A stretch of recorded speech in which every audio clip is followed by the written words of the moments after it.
নমস্কার, আর একটা গুরুত্বপূর্ণ ইনফরমেশন নিয়ে চলে এলাম। খুব গুরুত্বপূর্ণ ভিডিও। যারা চ্যানেলে নতুন, চ্যানেলটাকে সাবস্ক্রাইব করে বেল আইকনটা টিপে রাখতে হবে। অনেকের মনে প্রশ্ন, ভূমিহীন ক্ষেতমজুর প্লাস লক্ষ্মীর ভাণ্ডার দুটো প্রকল্পে কি আবেদন করা যাবে একসাথে? লক্ষ্মীর ভাণ্ডার আমি টাকা পাই, ভূমিহীন ক্ষেতমজুর প্রকল্পে 4,000 টাকা পাওয়া কি যাবে, অর্থাৎ আবেদন কি করা যাবে?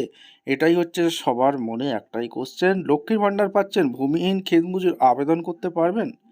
এটাই হচ্ছে সবার কোশ্চেন ডাউট ক্লিয়ার করে দেবো আজকের এই ভিডিওতে। যারা চ্যানেলে নতুন, চ্যানেলটাকে সাবস্ক্রাইব করে বেল আইকনটা টিপে রাখতে হবে লেটেস্ট গুরুত্বপূর্ণ আপডেট পাওয়ার জন্য। স্টেপ টু স্টেপ আপডেটটি দেখাচ্ছি। এইবার আমরা দেখে নেব যুবসাথী প্রকল্প কি। বাংলা যুবসাথী প্রকল্পের মাসিক 1,500 টাকা আর্থিক সহায়তা দিচ্ছে রাজ্যের মাধ্যমিক বা সমতুল্য পরীক্ষায় পাস করা যে সকল যুবক যুবতী এখনও চাকরি পাননি এবং স্কলারশিপ ব্যতীত কোনো সামাজিক নিরাপত্তামূলক প্রকল্পের অন্তর্ভুক্ত নন, 21 থেকে 40 বছর বয়স পর্যন্ত সেই সকল যুবক যুবতীকে প্রতি মাসে 1,500 টাকা করে আর্থিক সাহায্য প্রদান করা হবে সর্বোচ্চ 5 বছর পর্যন্ত। এই সাহায্য আগামী 1 এপ্রিল 2026 থেকে সরাসরি ব্যাঙ্ক অ্যাকাউন্টে পৌঁছে যাবে। নমুনা আবেদনপত্র ক্যাম্প ও দপ্তরের ওয়েবসাইটে পাওয়া যাবে।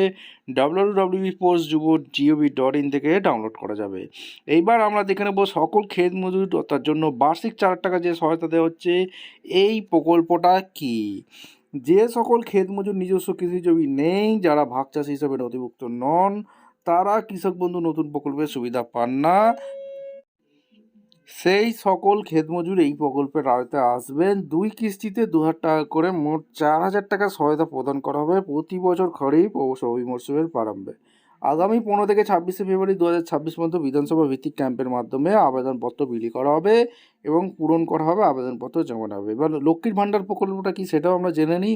সকল মহিলা উপভোক্তার জন্য লক্ষ্মীর ভাণ্ডারে 500 টাকা বৃদ্ধি করা হয়েছে। লক্ষ্মীর ভাণ্ডার প্রকল্পের অধীনে মাসিক আর্থিক সহায়তা বৃদ্ধি করে সাধারণ শ্রেণী মহিলাদের জন্য 1,000 টাকা থেকে 1,500 টাকা এবং তপশিলি জাতি তপশিলি জনজাতি ভুক্ত মহিলাদের জন্য 1,200 টাকা থেকে 1,700 টাকা করা হয়েছে। আবেদনের ভিত্তিতে আরও 20.62 লক্ষ মা বোন এই প্রকল্পের অন্তর্ভুক্ত হয়েছেন। এখন রাজ্যের বাইরে 2.42 কোটি মা বোনেরা এই প্রকল্পের আওতাধীন। আগামী 15 থেকে 26 ফেব্রুয়ারি 2026 পর্যন্ত বিধানসভা ভিত্তিক ক্যাম্পের মাধ্যমে আবেদনপত্র বিলি করা হবে এবং পূরণ করা হবে, আবেদনপত্র জমা নেওয়া হবে। এই হচ্ছে ব্যাপার। আমরা দেখে নিলাম লক্ষ্মীর ভাণ্ডার প্রকল্পটা কি, আর ক্ষেত মজুর অর্থাৎ ভূমিহীন ক্ষেত মজুর প্রকল্পটা কি, যেটা 4,000 টাকা সহায়তা দেওয়া হচ্ছে।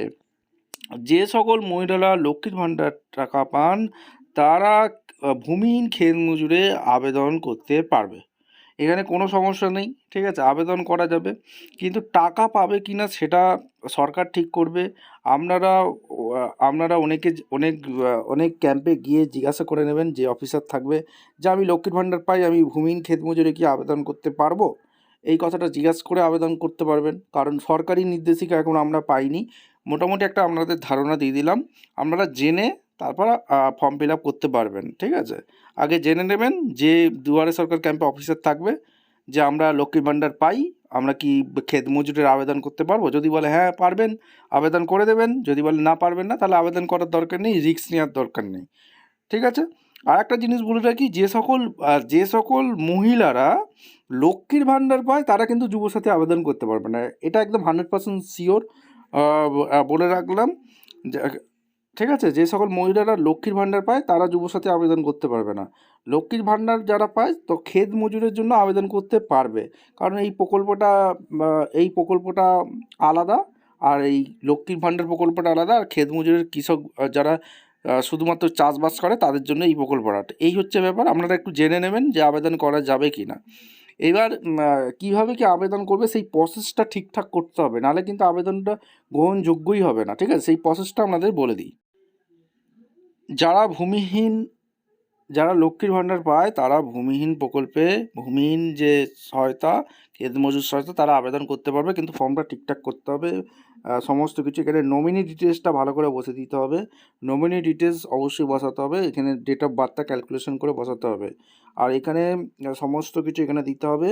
আর এইখানে যেহেতু আমি লক্ষ্মীর ভাণ্ডার টাকা পাই, সেহেতু এখানে লক্ষ্মীর ভাণ্ডার এখানে টিক মার্ক দিতে হবে, নাহলে কিন্তু দুটোই ক্যান্সেল হয়ে যাবে। কারণ আপনারা যেহেতু লক্ষ্মীর ভাণ্ডার টাকা পান, অবশ্যই কিন্তু এখানে মেনশান করবেন, ঠিক আছে, টিক মার্ক দিতে হবে। তাহলে কিন্তু এই হচ্ছে ব্যাপার, এখানে পরিষ্কার বলে দিয়েছে, ঠিক আছে। আর এখানে সমস্ত কিছু ঠিকঠাক ফর্ম ফিল আপ করে জমা দিতে পারবেন। তাও একবার জিজ্ঞাসা করে নেবেন, যে অফিসার থাকবে তাকে একবার জিজ্ঞাসা করে নেবেন যে লক্ষ্মীর ভাণ্ডার পাই, আমি কি ভূমিহীন আবেদন করতে পারবো? অবশ্যই যদি বলে হ্যাঁ, যদি বলে হ্যাঁ করতে পারবেন, তাহলে অবশ্যই ফর্মটা ফিল আপ করে নেবেন। ভিডিওটা ইনফরমেটিভ মনে হলে আমাদের চ্যানেল ফার্স্ট টাইম দেখলে চ্যানেলকে সাবস্ক্রাইব করে বেল আইকনটা টিপে রাখতে হবে লেটেস্ট গুরুত্বপূর্ণ আপডেট পাওয়ার জন্য। দেখা হচ্ছে কোনো পরবর্তী ভিডিও। ধন্যবাদ।